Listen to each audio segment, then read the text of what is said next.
Price the Lord. ஆண்டவராகிய இயேசு கிறிஸ்து நாம் மையப்படுவதாக. நன்றி பிரின்ஸுக்கு சோத்திரம். கர்த்தர் இந்த நாட்களிலே நம்முடைய இந்த ஜெபக்கூட்டத்தை அதிகமாய் ஆசீர்வதிப்பதற்காக தொடர்ந்து நம்ம ஜெபிப்போம். இவ்வளவு நேரமும் பரிசுத்த ஆவியானவர் நம்ம மத்தியிலே அசைவாடி கொண்டிருந்தார். ஹல்லேலூயா. சந்தோஷமா இருக்கிறீங்களா? சந்தோஷமா இருக்கிறீங்களா? வந்த உங்கள் அனைவரையும் ஆண்டவர் இயேசு கிறிஸ்துவின் நாமத்தில் வாழ்த்தி வரவேற்கிறேன். Price the Lord. தொடர்ந்து ஒரு சிறிய செய்தியை உங்களோடு கூட பகிர்ந்து கொள்ள ஆசைப்படுகிறேன்.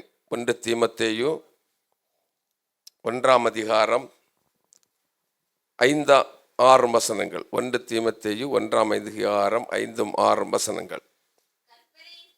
கற்பனையின் பொருள் என்னவெனில், சுத்தமான இருதயத்திலும் நல் மனசாட்சியிலும் மாயமற்ற விசுவாசத்திலும் பிறக்கும் அன்பே.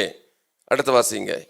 இவைகளை சிலர் நோக்காமல் வீண் பேச்சுக்கு இடம் கொடுத்து விலகி போனார்கள். Praise the lord. கற்பனையின் பொருள் என்னவெனில், சுத்தமான இருதயத்திலும் நல் மனசாட்சியிலும் பிறக்கும் மாயமற்ற அன்பு. நான் உங்களுக்கு இன்றைக்கு பகிர்ந்து கொள்ள செய்தியினுடைய தலைப்பு நல் மனசாட்சி. நம்முடைய நல் மனசாட்சியை காத்து கொள்ள வேண்டும். ஹல்லேலூயா. வேதத்திலே நல் மனசாட்சியை காத்து கொண்ட அநேகர் உண்டு.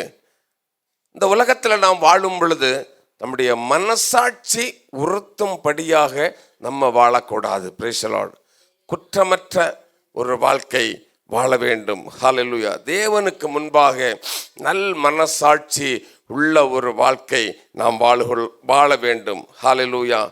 கூடுமானவரை நம்மை பார்ப்போம் என்று சொன்னால், தெரிந்து கொள்ளப்பட்டவர்களைத்தான் வஞ்சிப்பதற்கு பிசாசு முயற்சி செய்வான். அதனால நம்ம என்ன செய்யணும்? எப்பொழுதும் ஜெபத்திலும் ஆண்டவரை ஆராதிப்பதிலும் துதிப்பதிலும் நம்முடைய நல் மனசாட்சியை காத்து கொண்டு அவருக்கு என்று சொல்லி வாழ்ந்தால் புறாக்களை போல நம்ம என்ன செய்யலாம்? பறந்துயரலாம். ஹல்லேலூயா. அதனால தான் நம்முடைய நல் மனசாட்சியை காத்து கொள்ள வேண்டும். அதற்குத்தான் 2 பேதுரு 3 அதிகாரம் 14 வசனத்தை நீங்கள் வாசித்து பாருங்கள். 2 பேதுரு 3 அதிகாரம் 14 வசனம். எப்படி வாழ வேண்டுமாம்? ஆகையால் பிரியமானவர்களே, இவைகள் வர காத்திருக்கிற நீங்கள் கரையற்றவர்களும் பிழையில்லாதவர்களுமாய் சமாதானத்தோட அவர் சந்நிதியில் காணும்படிக்கு ஜாக்கிரதையாயிருங்கள். ஹல்லேலூயா. ஆமென். நம்ம எப்படி இருக்கணுமாம்? கரையற்றவர்களாக இருக்க வேண்டும். பிழையற்ற வாழ்க்கை வாழ வேண்டும். அதுதான் நல் மனசாட்சியை காத்து கொள்வது. கரையற்ற பிழையற்ற ஒரு வாழ்க்கை இந்த உலகத்திலே நம்ம வாழ்வோம் என்று சொன்னால், கடைசியில் அந்த வசனத்தில் என்ன சொல்லுது தெரியுமா? அவர் சந்நிதியில் காணப்பட முடியும். ஹல்லேலூயா. அவர் சந்நிதியிலே காணப்பட வேண்டும் என்று சொன்னார். இந்த உலக வாழ்க்கையில அன்பு தேவனுடைய பிள்ளைகளே, நம்ம கரையற்ற ஒரு வாழ்க்கை வாழ வேண்டும். பிழையில்லாத ஒரு வாழ்க்கை வாழ வேண்டும். ஹல்லேலூயா. அப்படி வாழ்ந்தால் அவர் சந்நிதியில் காணப்பட முடியும். அதனால நம்ம என்ன செய்வோம்? நம்முடைய நல் மனசாட்சியை நம்ம இந்த காலை வேளையிலே ஒரு ஆராய்ந்து பார்க்க வேண்டும். நாம் ஒரு கரையற்ற வாழ்க்கை வாழுகிறோமா? ஒரு பிழையற்ற வாழ்க்கை வாழுகிறோமா?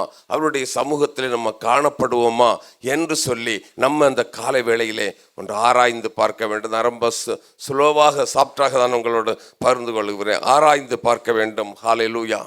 நல் மனசாட்சியை காத்து கொண்டால்தான் அவருடைய சமூகத்தில் போய் நிற்க முடியும். ஹல்லேலூயா. கரையற்றவர்கள் பிழையற்றவர்கள் சமாதானமாய் வாழ்ந்து அவருடைய சமூகத்தில் போய் நிற்கணும். ஹல்லேலூயா. அதுதான் புறாக்களை போல நாம் பறந்திடுமே பிராண பிரியன் வரும்போல். ஹல்லேலூயா. நம்முடைய நல் மனசாட்சி எப்படி இருக்கிறது என்று சொல்லி இந்த பகல் வேளையிலே நாம் நம்மை ஆராய்ந்து பார்க்க வேண்டும். ஹல்லேலூயா. வேதத்திலே அநேகர் தங்களுடைய நல் மனசாட்சியை காத்து கொண்டிருக்கிறார்கள். தங்கள் பரிசுத்தத்தை காத்து கொண்டு ஆண்டவருக்கு முன்பாகவும் மனிதனுக்கு முன்பாகவும் தங்களுடைய நல் மனசாட்சியை காத்து கொண்ட அநேகர் உண்டு. அதில் ஒரு சிலரை நான் உங்களுக்கு சுட்டி காட்ட விரும்புகிறேன். அவர்களைப் போல நாமும் நம்முடைய நல் மனசாட்சியை காத்து கொண்டால் ஹல்லேலூயா அவருடைய ராஜ்யத்தில் பிரவேசிக்கலாம். நம்ம ஏதோ ஒரு சுகம் கிடைக்கும், ஏதோ ஒரு நன்மை கிடைக்கும், ஏதோ ஒரு பிசாசின் பிடியிலிருந்து ஒரு விடுதலை கிடைக்கும், அப்படி என்று சொல்லி மற்றும் நம்ம ஆண்டவரை ஆராதிக்கிறவர்களாக இருக்கக்கூடாது. ஹல்லேலூயா.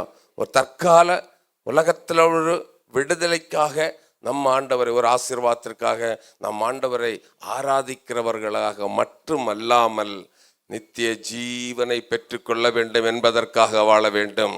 ஹல்லேலூயா. அதுதான் நம்முடைய நித்திய நோக்கமாக இருக்க வேண்டும். எப்படியாவது அந்த நித்திய ராஜ்யத்தில் அவருடைய சமூகத்தில் காணப்பட வேண்டும் என்ற எண்ணம் நமக்கு இருக்க வேண்டும். அதற்குத்தான் இந்த உலகத்தில் சூது, வாது, பொய், பித்தலாட்டம் எல்லாம் செய்யாமல், ஹல்லேலூயா, நேர்மையாய், நீதியாய், பொறாமை கொள்ளக்கூடாது. ஹல்லேலூயா. ஒருத்தருக்கு ஒருத்தர் எரிச்சல் கொள்ளக்கூடாது. அன்பிலே எல்லாவற்றையும் அன்பு எல்லாவற்றையும் சகிக்கும். அன்பு எல்லாவற்றையும் சகிக்கும்.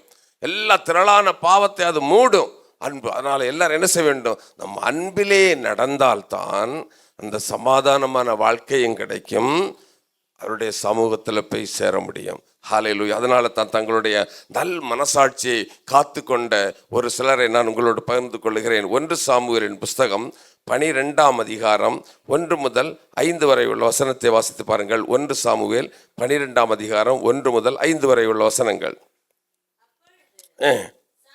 சாமுவேல் இஸ்ரவேல் அனைவரையும் நோக்கி, இதோ நீங்கள் எனக்கு சொன்னபடியெல்லாம் உங்கள் சொல் கேட்டு ஏற்படுத்தினேன்.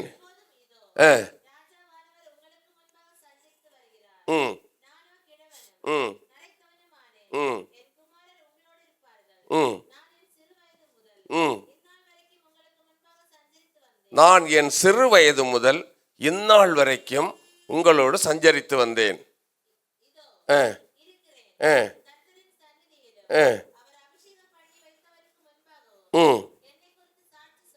என்னை குறித்து சாட்சி சொல்லுங்கள். வாசிங்க. நான் யாருடைய எருதை எடுத்துக்கொண்டேனா? வாசிங்க. யாருடைய கழுதையை எடுத்துக்கொண்டேனா? யாருக்கு நான் அநியாயம் செய்தேன்? யாருக்கு நான் இடுக்கண் செய்தேன்? பரிதானம் யார் கையில் நான் பரிதானம் வாங்கி கொண்டேன்? பரிதானம் வாங்கி கொண்டு கஞ்சாடையாக இருந்தேன்.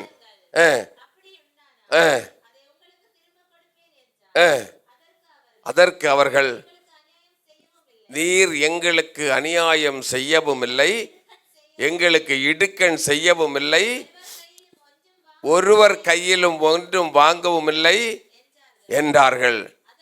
அதற்கு அவன், நீங்கள் என் கையில் எந்த ஒரு தப்பையும் என்ன செய்யவில்லை, கண்டுபிடிக்க முடியவில்லை. இதற்கு என்பதற்கு கர்த்தர் உங்களுக்கு சாட்சியாயிருக்கிறார். பாருங்க, இது சாமுவேலுடைய நல் மனசாட்சி. ஹல்லேலூயா. சாமுவேல் சிறு வயது முதல் அந்த ஜனங்களோடு பழகி கொண்டிருந்து அவன் வயசாகும் பொழுது தன்னுடைய ஜனத்தை பார்த்து கேட்கிறான், நான் உங்களுக்கு ஏதாவது ஒரு இடுக்கண் செய்திருக்கிறேனா? உங்களுடைய ஆட்டையாவது மாட்டையாவது எருதையாவது நான் எடுத்திருக்கிறேனா? ஹல்லேலூயா. உங்கள்கிட்ட ஏதாவது காசு வாங்கி கொண்டு நான் கஞ்சாடையா இருந்தேனா அல்லது நியாயத்தை புரட்டினேனா என்று சொல்லி, ஹல்லேலூயா, எங்களுக்கு நீர் சொல்லுங்கள் என்று ஜனங்களிடத்தில் கேட்கிறான். ஜனங்கள் சொல்லுகிறான், ஒன்றும் எங்களுக்கு செய்யவில்லை. இதற்கு கர்த்தர் சாட்சி. ஹல்லேலூயா. அவனுடைய நல் மனசாட்சியை சொல்லுகிறது. Price the Lord. அன்பு தேவனுடைய பிள்ளைகளே, நாமும் நம்முடைய ஆண்டவருக்கு முன்பாக நல் மனசாட்சி உள்ளவர்களாக இருக்க வேண்டும். சாமுவேலை போல நல் மனசாட்சி. சாமுவேலுடைய வாழ்க்கை ஒரு நேர்மையான வாழ்க்கையாக இருந்தது. சாமுவேலுடைய வாழ்க்கை எப்படி இருந்தது? நேர்மையான வாழ்க்கை. ஹல்லேலூயா. நீதியை விட்டு அவன் திரும்பவில்லை, அநியாயம் செய்யவில்லை, அக்கிரமம் செய்யவில்லை, யாருக்கும் விரோதமாக ஒரு காரியமும் அவன் செய்யவில்லை. அதுதான் தெளிவாக அவன் சொல்லுகிறான், நான் ஏதாவது செய்ததுண்டானால் நீங்கள் சொல்லுங்கள். ஜனங்கள் சொல்றாங்க, ஒன்றுமே செய்யவில்லை, ஆண்டவர் இதற்கு சாட்சி என்று சொல்லி. ஹல்லேலூயா. என் அன்பு தேவனுடைய பிள்ளைகளே, இதை போல ஒரு நேர்மையான வாழ்க்கை நீங்கள் நானும் வாழ்ந்தால்தான் அவருடைய சமூகத்தில் போய் நிற்க முடியும். ஹல்லேலூயா. அவன் அவருடைய சமூகத்தில் நின்று கொண்டு சொல்லுகிறான், நான் யாருக்காவது ஏதாவது தீங்கிழைத்திருக்கிறேனா என்று சொல்லி. ஹalleluya. அதுதான் அவனுடைய நல் மனசாட்சியை காட்டுகிறது. ஹalleluya. அருமையான தேவனுடைய பிள்ளைகளை, அவனுடைய வாழ்க்கை, சாமுவேலின் வாழ்க்கை எவ்வளவு நேர்மையான ஒரு வாழ்க்கையாக இருந்தது. Praise the lord. ஹalleluya. அவன் சிறு வயது முதல் அவர்களோடு கூட இருந்தவன் தான். ஆனால் அவனுடைய வாழ்க்கை நேர்மையான வாழ்க்கையாக இருந்தது. எனக்கு அன்பார்களே, அவன் தன்னுடைய நல் மனசாட்சியை காத்து கொண்டான். நாம் அப்படி சொல்ல முடியுமா? நம்முடைய வாழ்க்கை நேர்மையான வாழ்க்கையா இருக்கிறதா? நம்முடைய வாழ்க்கை பரிசுத்தமான வாழ்க்கையா இருக்கிறதா? சூது, வாது, பொய், ஏமாற்றுதல், பித்தலாட்டம் எதுவும் இல்லாத ஒரு நேர்மையான வாழ்க்கையை நம்ம வாழ்ந்து கொண்டிருக்கிறோமா? அப்படி வாழ்ந்தால் அவருடைய சமூகத்திலே நிற்க முடியும். ஹalleluya. இதெல்லாம் வேதம் சொல்லுகிறது, பண ஆசை எல்லா தீங்குக்கும் வேறு என்று சொல்லுகிறது.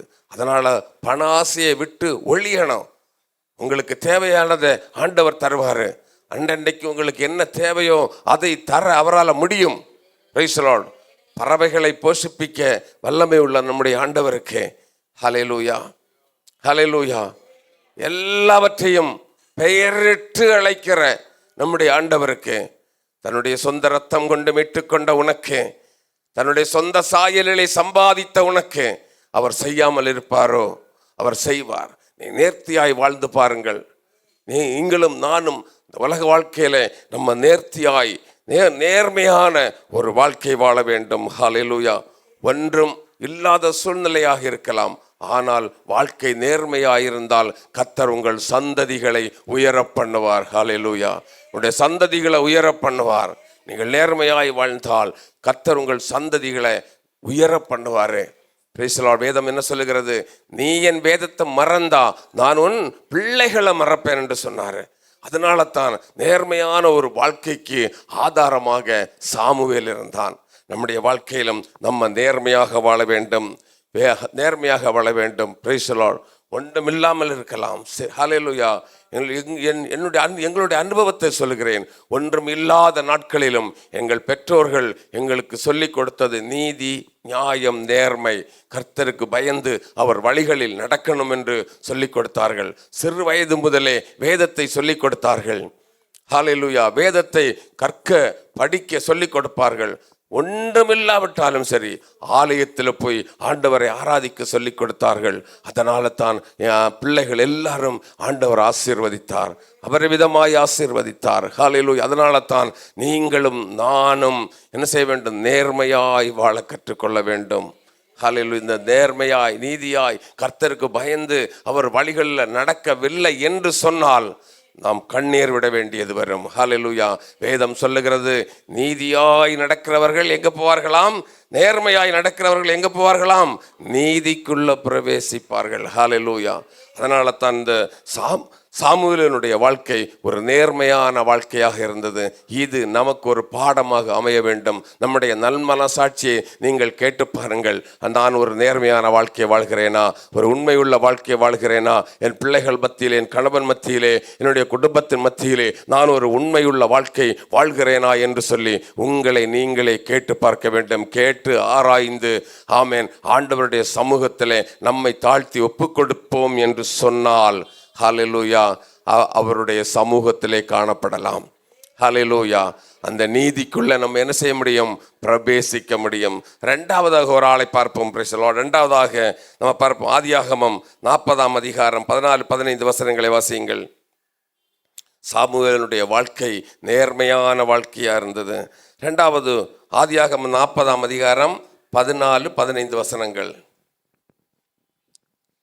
இதுதான் அதன் அர்த்தம் என்று சொன்னதும் அன்றி, நீ வாழ்வடைந்திருக்கும் போது, நீ வாழ்வடைந்திருக்கும் பொழுது என்னை நினைத்து என் மேல் தயவு வைத்து என் காரியத்தை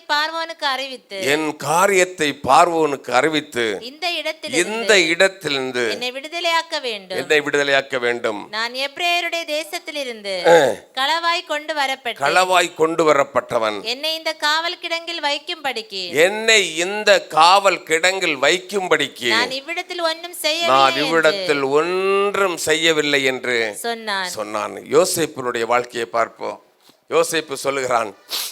யோசேப்பு தன்னுடைய தகப்பன் தாயாரால் கடிந்து கொள்ளப்பட்டவன், பாழும் கிணற்றிலே போடப்பட்டவன், அங்கிருந்து அடிமையாக விற்கப்பட்டவன், பொத்திப்பேரின் வீட்டில் வந்து செய்யாத குற்றத்திற்காக சிறைச்சாலையிலே போடப்பட்டவன். அப்படி சிறைச்சாலையில் இருக்கும் பொழுது ரெண்டு பேருக்கு ரெண்டு பேர் தரிசனம் காண்கிறார்கள். அந்த சொப்பனத்திற்கு விளக்கத்தை சொல்லுகிறான். விளக்கம் சொல்லிவிட்டு அவன் சொல்லுகிறான், நீ வாழ்ந்திருக்கும் பொழுது நீ பார்வோனிடத்துல சொல்லு, நான் எகிப்திலிருந்து அடிமையாக கொண்டு வரப்பட்டேன், நான் இந்த சிறைச்சாலையில் வருவதற்கு எந்த ஒரு தப்பும் பண்ணவில்லை. அதான் மனசாட்சி, நல் மனசாட்சி. ஆண்டவருடைய சமூகத்தில் நிமிர்ந்து நிற்கணும். ஹல்லேலூயா, நான் எந்த தப்பும் பண்ணல, நான் பரிசுத்தமாய் வாழ்ந்தேன். ஹல்லேலூயா, ஹல்லேலூயா. பவுல் சொன்னதை போல சொல்லணும். ஹல்லேலூயா, நல்ல போராட்டத்தை போராடினேன், ஒட்டத்தை முடித்தேன், விசுவாசத்தை காத்து கொண்டேன்னு சொல்லணும். இங்கே யோசேப்பு சொல்லுகிறான், நான் இந்த இடத்துல வருவதற்கு ஒரு தப்பும் பண்ணவே இல்லை. ஹல்லேலூயா. அதுதான் அவனுடைய நல் மனசாட்சி.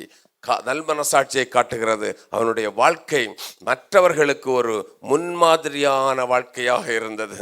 அவனுடைய வாழ்க்கை பாவத்தை மேற்கொள்ளுகிற ஒரு வாழ்க்கையா இருந்தது. ஹல்லேலூயா. தவறு செய்யாத ஒரு வாழ்க்கையா இருந்தது. Praise the Lord. சூழ்நிலைகள் அவனுக்கு அனுகூலமாக இருந்த பொழுதும் அவன் ஆண்டவருக்கு பயந்து அதை மேற்கொண்டான் என்று பார்க்கிறோம். அதனால தான் அவனுடைய நல் மனசாட்சி. ஹல்லேலூயா. அவன் சொல்லுகிறான், இந்த காவல் கிடங்கில் இருப்பதற்கு நான் எந்த ஒன்றும் செய்யவில்லை. ஹல்லேலூயா, ஹல்லேலூயா. அன்பு தேவனுடைய பிள்ளைகளே, அவன் இவ்விடத்தில் நான் ஒன்றும் செய்யவில்லை என்று சொல்லுகிறான். அவன் தன் மனசாட்சியை, நல்ல மனசாட்சியை, ஆமென், இந்த இடத்தில் அவன் சொல்லுகிறான், நான் எந்த தப்பும் பண்ணவில்லை என்று அவன் செய்கிறான். அவன் உலக சிற்றின்பத்தை வெறுத்தான். யோசேப்பு சரிதான, உலக சிற்றின்பத்தை, பாவத்தை வெறுத்தான். ஹல்லேலூயா. நாம கூட ஆண்டவருக்கு பிரியமாய் பயபக்தியாய் கர்த்தருக்கு பயந்து வாழும் பொழுது சில வேளைகளிலே சில பிரச்சனைகள் நம்முடைய வாழ்க்கையில வரும், கஷ்டங்கள் வரும், சோதனைகள் வரும், உபத்திரவங்கள் வரும், வேதனைகள் வரும். ஆனால் நீ முடிவு பரியந்தம், வேதம் சொல்லுகிறதே, முடிவு பரியந்தம் நிலை நிற்கிறவன் தான் ரட்சிக்கப்படுவான். அவன் யோசேப்பு முடிவு, அவனுக்கு எத்தனை அந்த காவல் கிடங்கின் அனுபவம் வந்த பொழுதிலும் அவன் என்ன செய்தான், அந்த ஆண்டவருக்கும் அவனுக்கும் உள்ள நல் மனசாட்சியை விட்டு அவன் விலகவில்லை. ஹல்லேலூயா. ஹல்லேலூயா சொல்லுங்களேன். அந்த நல் மனசாட்சி, ஆண்டவரிடத்துல நல்ல உறவு வைத்திருந்தான். ஆண்டவர் அவனுக்கு ஒரு நம்பிக்கை இருக்கும். ஆண்டவர் எந்த இடத்திலிருந்து என்ன செய்வார், விடுவிப்பார் என்று அவனுக்கு ஒரு நம்பிக்கை இருந்தது. காரணம் என்ன, அவன் ஆண்டவருக்கு உண்மையாய் நல் மனசாட்சியை காத்து கொண்டவனாக இருந்தான். ஹல்லேலூயா. சிற்றின்பத்தை வெறுத்தான், பாவத்துக்கு இடம் கொடுக்கவில்லை, பாவத்தை விட்டு விலகி ஓடினான். பிசாசு எப்படியாவது நம்மை பாவத்திலே விழ வைப்பதற்காக பிசாசு முயற்சி பண்ணுவான், தந்திரமாய் செயல்படுவான். ஏவாள் இடத்துல அப்படித்தானே வந்தான், தந்திரமா வந்தான். நீ சாப்பிட்டு பாரு, அப்படித்தானே, தேவர்களை போல ஆவ. ஆண்டவர் சொன்னார், என்ன சொன்னார், சாப்பிடாத, சாப்பிட்ற நாள் அது என்ன செய்வேன், சாகவே சாவா என்று ஆண்டவர் சொல்லி இருக்கிறார். ஆனால் இன்றைக்கு பிசாசு சொன்னதை அவர்கள் என்ன செய்தார்கள், நம்பினார்கள். இன்றைக்கு கூட அப்படித்தான். நீங்க பாருங்க, நல்ல கவனிங்க எல்லாரும் கவனிங்க, நல்ல ஆட்டம் பாட்டம் கொண்டாட்டம் இப்படி எல்லாம் இருக்கிற இடத்துல பாருங்க, திரளான ஜனங்கள் கூடுவாங்க. கூடி நிறைய லைட் எல்லாம் போட்டு எங்க டான்ஸ் ஆடுறாங்களோ என்ன பண்றாங்களோ தெரியாது. ஹல்லேலூயா. பொய்யா நிறைய சொல்லி பாருங்க, அந்த பொய்ய மக்கள் நம்புவார்கள். சரிதானே, நிறைய பொய் சொல்றவங்களை நம்புவார்கள். அது உங்களுக்கும் தெரியும். அரசியல் தலைவர்கள் எவ்வளவு பொய் சொன்னார்கள். 50 நாளில் 50 ரூபாய் ஆக்குவேன்னு சொன்னாங்க. ஆக்குனாங்களா? யாராவது ஆக்குனாங்களா? இப்படி நிறைய பொய் சொல்லுவார். அந்த பொய்யை மக்கள் அப்படியே நம்பி விடுவார்கள். ஹல்லேலூயா. அது யாரு தெரியுமா, பிசாசனுடைய தந்திரம். Price the Lord. பிசாசு பொய்க்கு பிதாவுமாயிருக்கிறான். அநேக சந்தர்ப்பங்களில் இந்த பொய்யை சொல்லி மக்களை மனம் மாற்றி கொண்டு செல்லுவான். உண்மையை மக்கள் நம்ப மாட்டாங்க. இயேசு சொன்னார், நீ இதுக்கு கனியை புசிச்சா சாகவே சாவாய், இல்லைன்னா உனக்கு என்ன உண்டு, நித்திய ஜீவன் உண்டு, ஆண்டவர் சொல்லி இருக்கிறாரு. ஆனால் அந்த பொய்யை நம்பி அந்த பழத்தை பறித்தான், சாப்பிட்டான். அவள் சாப்பிட்டது மட்டுமல்ல, ஆதாமுக்கும் கொடுத்தாள். 2 பேரும் சாப்பிட்டாங்க. இப்பதான் தெரியுது, பிசாசு சொன்னால் நீங்கள் தேவர்களைப் போல் ஆவீர்கள் என்று சொல்லி. ஆனால் இப்ப பாருங்க, சாப்பிட்ட உடனே என்ன ஆச்சு? நிர்வாணிகளாய் மாறிவிட்டார்கள். மரத்துக்கு பின்னாடி போய் மறைந்து கொண்டார்கள்.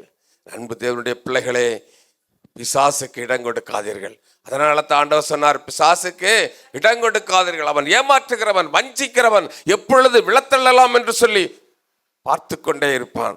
நீங்க காலையில் எழுப்பி நினைப்பீங்க, இன்றைக்கு கோவப்படவே கூடாது, யாருக்கிட்டையும் சண்டை போடவே கூடாது, சமாதானமா இருக்கணும்னு நினைச்சு ஜெபிச்சுட்டு வருவீங்க. அன்னைக்கு தான் உங்களுக்கு கோபம் வர வேண்டிய சூழ்நிலைகள் வரும். சரிதானே? சரிதானே? உண்மைதானே? ஒத்துக்கொண்டாங்க, உண்மையை ஒத்துக்கொள்வாங்க. அன்னைக்கு தான் என்ன தெரியுமா, சண்டை போட வேண்டிய சந்தர்ப்பம் வரும். அப்ப என்ன செய்யணும் தெரியுமா?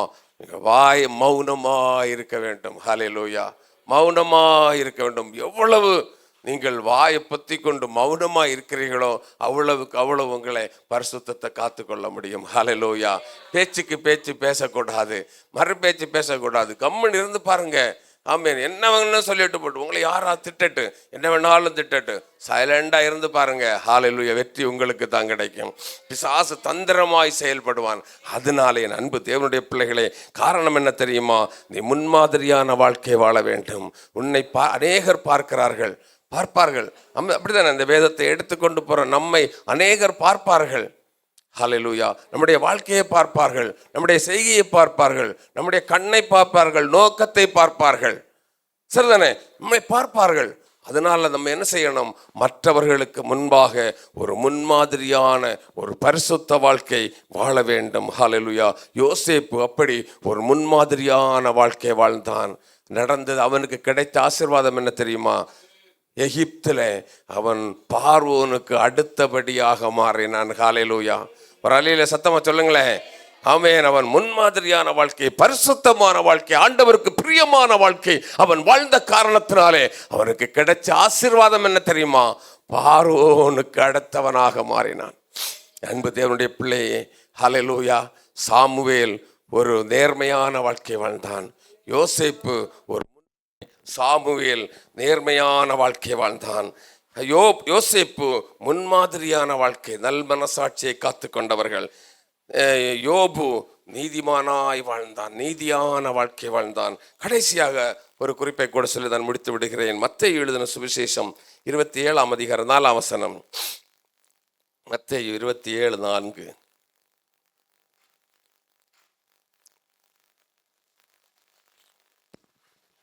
குற்றமில்லாத இரத்தத்தை நான் காட்டிக் கொடுத்ததினால் பாவம் செய்தேன் என்று அதற்கு அவர்கள் பாவம் செய்தேன் என்று யூதாசு சொன்னான் என்றான். பாவம் செய்தேன் என்றான். பாருங்க, இங்க யூதாசை பார்க்கிறோம். இயேசு குற்றமற்ற வாழ்க்கை வாழ்ந்தார். ஹல்லேலூயா! இயேசு இந்த உலகத்தில் வாழ்ந்த நாட்கள் அவர் எப்படி வாழ்ந்தார்? குற்றமற்ற ஒரு வாழ்க்கை வாழ்ந்தார். அவர் சொன்னார், யாருக்காவது என்னிடத்துல குறை கண்டுபிடிக்க முடியுமா? அப்படி குற்றமற்ற ஒரு வாழ்க்கை வாழ்ந்தான். இயேசுவை 30 வெள்ளிக்காசுக்காக காட்டிக் கொடுத்த யூதாசு சொல்லுகிறான், குற்றமற்ற இரத்தத்தை நான் காட்டிக் கொடுத்தேன் என்று சொன்னான். ஹல்லேலூயா! இயேசு குற்றமற்றவராக வாழ்ந்தான். குற்றமில்லாத இரத்தத்தை நான் காட்டிக் கொடுத்தேன் என்று சொல்லி யூதாஸ் சொன்னான். மத்த 27:24 வாசிங்க. 24 வாசிங்க. அதுல கலகம் அதிகமாகிறதே அல்லாமல் தன் பிரயத்னத்தினாலே பிரயோஜனம் இல்லை என்று பிலாத்து கண்டு தண்ணீரை அள்ளி ஜனங்களுக்கு முன்பாக கைகளை கழுவி இந்த நீதிமானுடைய இரத்தப்பழிக்கு நான் குற்றமற்றவன் என்று சொன்னான். அப்ப பிலாத்து சொல்லுகிறான், இயேசு யாரு? குற்றமற்றவர் என்று சொல்லுகிறான். ஹல்லேலூயா! இவர் நீதிமான் என்று சொல்லுகிறான். காட்டிக் கொடுத்த யூதாசு சொல்லுகிறான், இவர் நீதிமான். அதுதான் குற்றமற்ற வாழ்க்கை வாழ்ந்தார் இயேசு. பிலாத்து சொல்லுகிறான், இவர் நீதிமான் என்று சொல்லுகிறான். 27 அடுத்து லூக்கா 23:4 வாசிச்சு பாருங்க. லூக்கா 23:4. அங்கே பிலாத்து சொல்லுகிறான், இவர் நீதிமான் என்று சொல்லுகிறார். பிலாத்து அங்க சொல்லுகிறான் 23:4.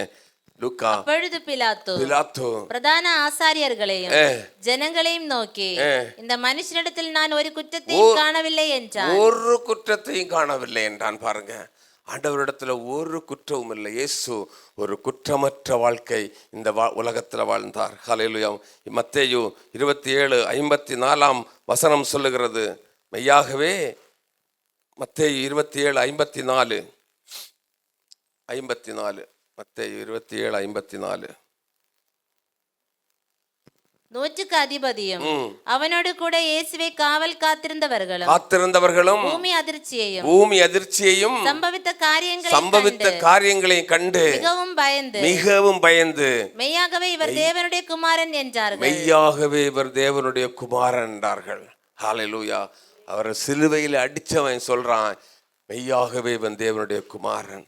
ஹல்லேலூயா. காட்டி கொடுத்தவன் சொல்லுகிறான், இவர்களே குற்றமில்லை என்று சொல்லி. இயேசு ஒரு உலகத்தில் வாழ்ந்த நாட்களிலே பழுதற்ற ஒரு வாழ்க்கையை வாழ்ந்தார். அன்பு தேவனுடைய பிள்ளைகளே, இந்த காலை வேளையிலே அவருடைய சமூகத்திலே கூடி வந்திருக்கிற நீங்களும் நானும் வாழுகிற வாழ்க்கை ஒரு குற்றமற்ற வாழ்க்கையை வாழ வேண்டும். மற்றவர்கள் நம்மை குறை கூறுகிற அளவில் வாழக்கூடாது, குற்றம் சொல்லுகிற அளவில் வாழக்கூடாது.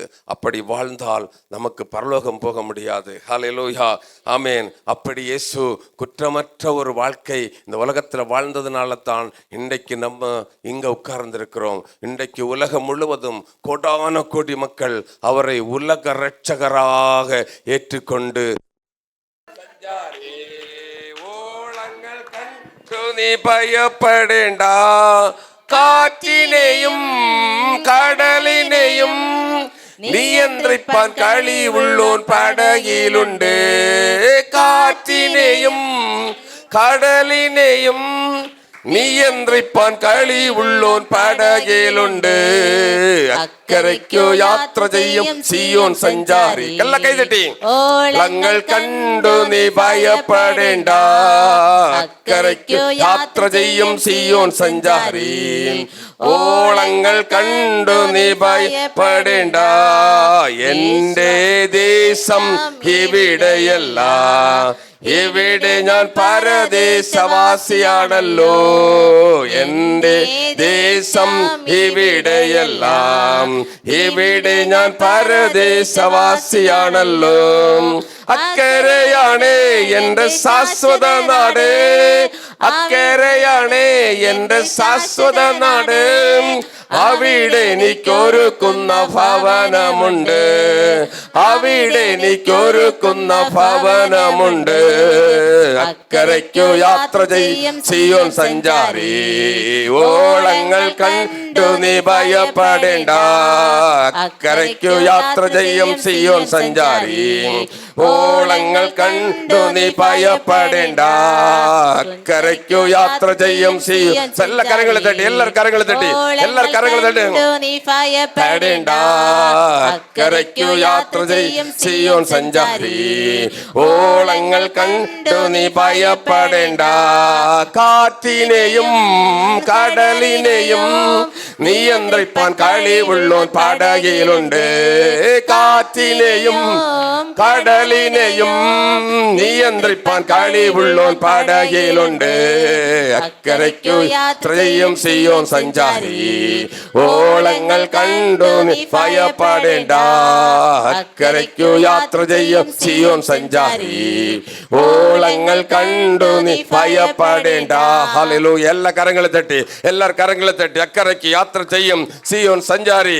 ஆமீன். இந்த உலக வாழ்க்கையிலே நல்ல மனசாட்சியை காத்துக்கொண்டு நேர்மையான வாழ்க்கை வாழுங்கள், முன்மாதிரியான வாழ்க்கை வாழுங்கள், நீதியான வாழ்க்கை வாழுங்கள். குற்றமற்ற வாழ்க்கை வாழும் பொழுது அக்கறைக்கு யாத்திரை செய்கிற சீயோன் சஞ்சாரியாக மாற முடியும். ஹல்லேலூயா, ஹல்லேலூயா. குஞ்ஞாடு அதன் விளக்காக இருப்பார். ஹல்லேலூயா. எல்லா கரங்களை தட்டி, எல்லார் கரங்களை தட்டி. ஆண்டவரே, ஒரு புதிய ஆவி எனக்கு தாரும், ஒரு புதிய மனசை தாரும், ஒரு புதிய வாழ்க்கையை தாரும். பழையவைகள் எல்லாம் ஒழிந்து போகட்டும். ஆண்டவரே, நல்ல மனசாட்சியை காத்துக்கொண்டு குற்றமற்றவனாக உம்முடைய சமூகத்திலே காணப்பட, அவர் சன்னதியில் காணப்பட, குற்றமற்றவர்களாக, பழுதற்றவர்களாக, கரையற்றவர்களாக அவருடைய சமூகத்திலே காணப்பட ஆண்டவரே நீ ஆயத்தப்படுத்த சொல்லுங்க. எல்லாரும் சொல்லுங்க. ஹல்லேலூயா, ஹல்லேலூயா, ஹல்லேலூயா. ஆண்டவரே, பிள்ளைகளுக்காக ஜெபிக்கிறேன். ஆண்டவரே, இவர்களை நீர் ஆசீர்வதித்தருள வேண்டும் என்று ஜெபிக்கிறேன். ஒரு குற்றமற்ற வாழ்க்கை, ஒரு கரையற்ற வாழ்க்கை, ஒரு பழுதில்லாத வாழ்க்கை வாழ பிள்ளைகளுக்கு ஆண்டவரே நீர் உதவி செய்தருள வேண்டும் என்று ஜெபிக்கிறோம். ஆண்டவரே, ஆண்டவரே. எல்லா அந்தகாரத்தின் கிரிகைகளும் இவர்கள் குடும்பங்களில் மாறி போகட்டும் ஆண்டவரே.